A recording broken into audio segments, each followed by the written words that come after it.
పిన్ని నీ క్యారెక్టర్కి శతకోటి వందనాలు. నీ వల్ల నాకు ఎన్ని ప్రయోజనాలు. పెళ్లి కూడా అవ్వబోతుంది పిన్ని. Thank you. ఏమిటో ఇంకా రావట్లేదు, మాట్లాడలేదు, అంతా టెన్షనే. ఏమండి మాట్లాడారా? మాట్లాడానే. ఏమన్నారు?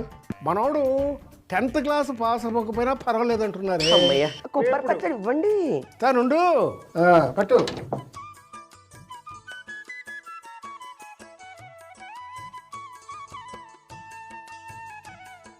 ప్యాన్లో నూనె, ఆవాలు, ఎండుమిర్చి, మెంతులు, కళ్ళుప్పు, చింతపండు, కరివేపాకు, పచ్చి కొబ్బరి వేసి వేయించి రుబ్బుకుంటే ఎండుమిర్చి కొబ్బరి పచ్చడి రెడీ.